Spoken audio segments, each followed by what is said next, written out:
Hi everybody, Bob with Knivestown here. I'd like to do a review for you today on the Gerber LMF 2 survival knife, or infantry knife as it's called.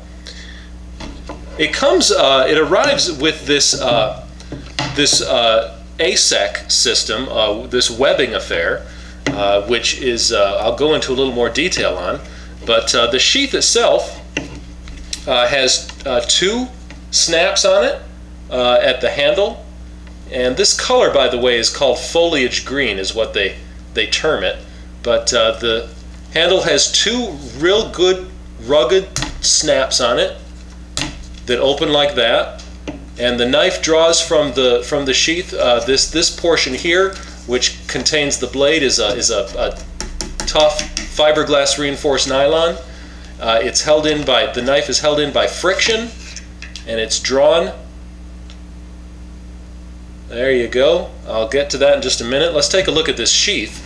The sheath is actually worth talking about. This webbing is really very high quality, very good, thick, rugged, sturdy webbing.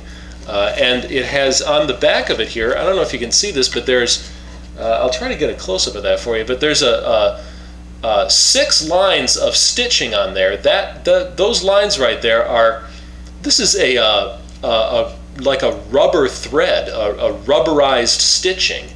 So it's very grippy, it's made to grab onto what it's wrapped around, and that is, you can hear that, that's really good. This is really good quality webbing here on this sheath.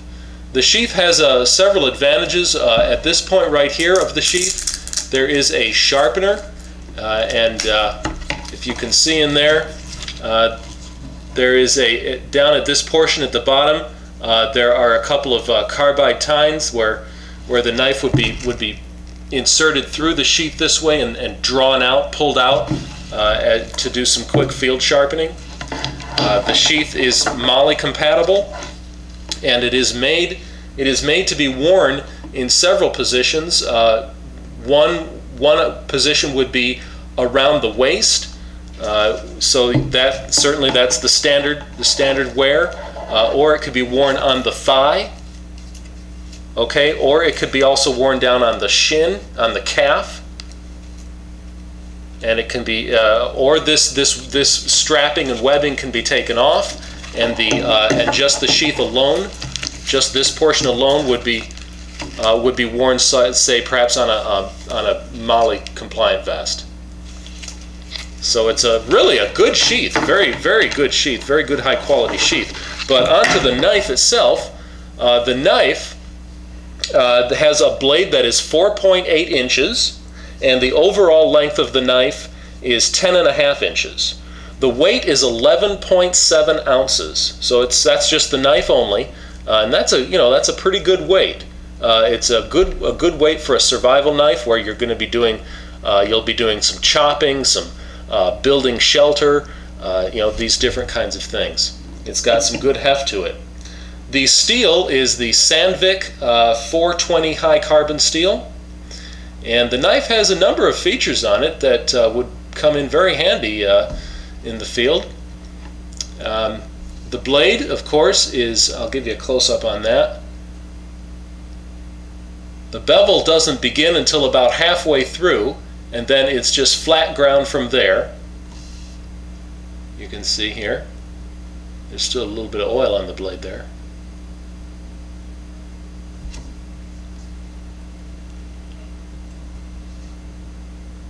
It does have the combo edge, some very good serrations there. It's got a swedge here at the top, and so that aids in piercing. But the blade is, as you can see, meant for all-around general duty. It's made so that it would do suitably in piercing, as well as slicing, and chopping. It's kind of a general-purpose blade is how it's been designed. The handle is made from fiberglass reinforced nylon and surrounded with a rubberized coating. It reminds me of neoprene kind of. It's got sort of a tacky feel. Feels tacky, and it's very good grippy. It is also got a stippling on it, which also does aid in grip. I'll see if I can get that for you. You can see that stippling there on the handle. There is some jimping there, or grip ridges there at the hilt on both sides. I'll give you an idea of the thickness of the blade.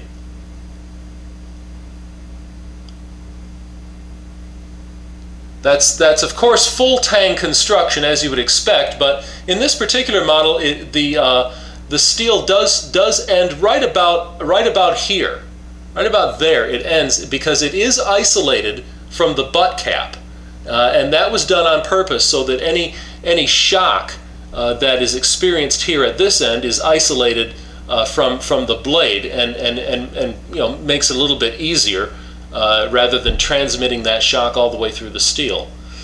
This butt cap, as you can see, is designed for use. That's described as a plexiglass breaker. Of course, it would certainly serve as a glass breaker, or a very effective impact weapon too. The handle is molded with a palm swell there, there in the middle, and then it also has a scallop right in the handle there, which would aid in grip as well as runoff.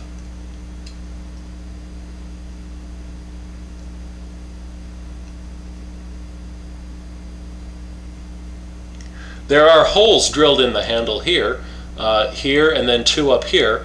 That's for the purpose of being able to lash this to a stick and make a spear out of it.